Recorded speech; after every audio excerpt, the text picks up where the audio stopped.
Hi everyone. இந்த வீடியோவில் நம்ம என்ன பார்க்க போகிறோம்னா types of languages and static versus dynamic language. Last வீடியோவில் என்ன சொல்லியிருந்தோம்னா Java installation and Eclipse installation எப்படி பண்ணுறதுன்னு உங்களை பண்ண சொல்லியிருந்தேன். ஸோ அதுக்கான வீடியோ நம்ம நெக்ஸ்ட்டு பார்ப்போம். ஸோ இந்த வீடியோவில் அதுக்கு முன்னாடி ஒரு brief introduction about these two topics. Let us get started. First types of languages என்ன பார்க்க போகிறோம். Basically there are 3 types of languages. என்னென்னா ப்ரொசீஜரல், ஃபங்க்ஷனல், ஆப்ஜெக்ட் ஓரியன்டட், இந்த 3 வகையான லாங்குவேஜஸ் இருக்குது. ஸோ இதுபடி தான் வந்து லாங்குவேஜஸ்லாம் இருக்கும். For example C, C plus plus, Java, Python இப்படிலாம் இருக்குல்ல லாங்குவேஜஸ், அதெல்லாம் இந்தமாரி டைப்பில் தான் வரும். அது ஃபஸ்ட்டு ப்ரொசீஜர்னு என்ன பார்த்தீங்கன்னா, அந்த லாங்குவேஜில் எப்படி இருக்குன்னா இன்ஸ்ட்ரக்ஷன் எல்லாமே நம்ம வந்து ஸ்டெப் பை ஸ்டெப்பாக ப்ரொசீஜராக கொடுத்துருப்போம். அப்படி தான் கோட் பண்ணுவோம். இந்த ஸ்டெப்புக்கு அடுத்து என்ன நடக்கணுமோ அதுதான் நெக்ஸ்ட் கொடுப்போம். ஃபஸ்ட்டு என்ன நடக்கணுமோ அதான் ஃபஸ்ட்டு கொடுப்போம். நம்ம வந்து இஷ்டத்துக்கு நமக்கு ஏற்ற மாதிரிலாம் நம்ம எழுத முடியாது. ஒரு ப்ரொசீஜர்னால் அதுபடி தான் எழுதணும். ஸோ என்னென்னா order of statements and comments to do a task. ஒரு டாஸ்க் பண்ணோன்னா அதுக்கு என்ன ஆர்டரில் ஸ்டேட்மெண்ட் எழுதணுமோ அந்த படி பண்ணணும். ஆர்டர், ஸ்டேட்மெண்ட், கமெண்ட் எல்லாத்தையும். ஸோ இது ப்ரொசீஜர் லாங்குவேஜ்.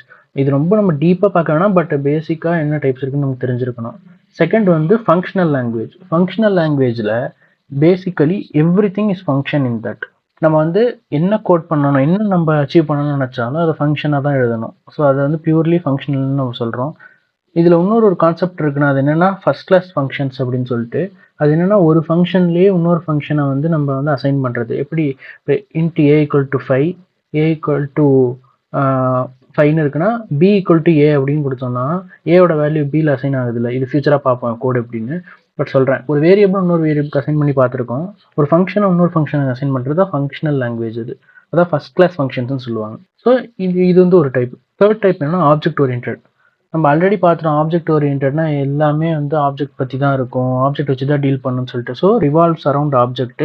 எதுக்காக ஆப்ஜெக்ட் ஓரியன்டட் போகிறோம்னா, ஃபார் எக்ஸாம்பிள் பேங்க்னா வந்து கஸ்டமர் இருப்பாங்க, கஸ்டமர்னு ஒரு ஆப்ஜெக்ட் இருக்கணும். ஸோ இந்தமாரி ஒரு டிரான்சாக்ஷன் இருந்துச்சுன்னா அது ஒரு ஆப்ஜெக்ட்னு சொல்லுவோம். ஸோ இந்தமாரி தான் வந்து நம்ம பிரிக்கிறோம் எல்லாத்தையும் நம்ம ஆப்ஜெக்ட்னு கன்சிடர் பண்ணணும் ஆப்ஜெக்ட் ஓரியன்டட் லாங்குவேஜில்.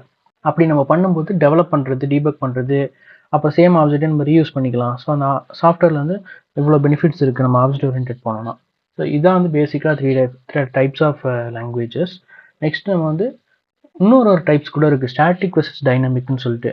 அது என்னென்னு பார்க்கலாம். ஸ்டாட்டிக் லாங்குவேஜ்னால் என்னென்னா, ஒரு கோடிங் நம்ம முடிச்சிட்டோன்னா அது வந்து கம்பைல் டைம்லேயே வந்து டைப் செக்கிங் பண்ணிவிடும். கம்பைல் டைம்னால் என்னென்ன ஃபியூச்சரில் பார்க்கலாம். பட் பேசிக்காக அது என்னென்னா, இப்போ ஜாவாவில் கம்பைலர்னு ஒன்று இருக்குல்ல. ஸோ அது வந்து நம்ம கம்பைல் பண்ணோன்னா அது வந்து ஜாவா கூட பைட் கூட மாற்றும். இப்போ கம்பைல் டைமில் வந்து நம்ம டைப்பு, அதாவது அந்த வேரியபிள்ஸோட டேட்டா டைப்புமே வந்து என்ன கரெக்டாக இருக்கா இல்லையா அப்படிங்கிற செக்கிங்லாம் வந்து பண்ணுச்சுன்னா அது வந்து ஸ்டாட்டிக் லாங்குவேஜ்.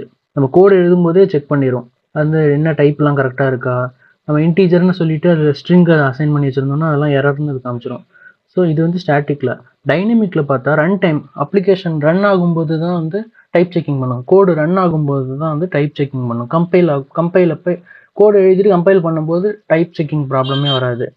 ரன் பண்ணும்போது தான் வந்து அது வந்து டைப் செக்கிங்கே பண்ணுது டைனமிக் லாங்குவேஜில். இப்போ இது டைப் செக்கிங் கம்பைல் டைத்லேயே பண்ணுறதுனால அதில் உள்ள எரர்ஸ் எல்லாமே அது காமிச்சிடும். Errors will show at compile time it self.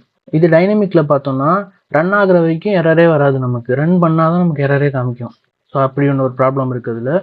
அப்புறம் வந்து டேட்டா டைப்லாம் நம்ம எதாவது யூஸ் பண்ணணும்னா முதல்ல டிக்ளேர் பண்ணிடுவோம், நம்மளே டிக்ளேர் பண்ணிடுவோம், செல்ஃப் டிக்ளரேஷன் பண்ணிடுவோம். ஆனால் டைனமிக் லாங்குவேஜஸில் நம்ம அதை பண்ண மாட்டோம். ஸ்டாட்டிக்கில் டிக்ளேர் பண்ணுவோம், டைனமிக்கில் டேட்டா டைப் வந்து நம்ம டிக்ளேர் பண்ண மாட்டோம். ஆட்டோமேட்டிக்காக அந்த ப்ரோக்ராமிங் லாங்குவேஜோட அந்த என்விரான்மெண்ட்டே அது வந்து என்ன டேட்டா டைப்புங்கிறத வந்து அண்டர்ஸ்டாண்ட் பண்ணிக்கும். மோர் கண்ட்ரோல் இருக்கும் ஸ்டாட்டிக் லாங்குவேஜில். ஸோ இதில் நம்ம பார்த்தோம்ல இந்த ஃபீச்சர்ஸ்லாம், மேலே உள்ள ஃபீச்சர்ஸ்லாம் இருக்கிறதுனால வந்து நமக்கு கண்ட்ரோலில் கொஞ்சம் அதிகம். நம்மளே வந்து டேட்டா டைப் டிக்ளேர் பண்ணுறோம், எரர் முதலே நமக்கு தெரிஞ்சிருது. ஸோ இந்தமாரி ஃபீச்சர்ஸ்லாம் இருக்கிறதுனால நமக்கு கண்ட்ரோல் அதிகம். இங்கே வந்து கோடிங், டைனமிக்கில் கோடிங் நம்ம ஈஸியாக பண்ணிடலாம், எரர் காமிக்காது, கோடிங் நம்ம ஈஸியாக பண்ணிடலாம், டிக்ளரேஷன் எதுவும் பண்ண தேவையில்ல டேட்டா டைப்பை. பட் ரன் பண்ணும்போது எரர்ஸ் நிறையா வரும், நமக்கு அது பிரச்சனை. Both has its own pros and cons. But நமக்கு வந்து இதான் பேசிக் ஃபீச்சர்ஸ். Thank you all.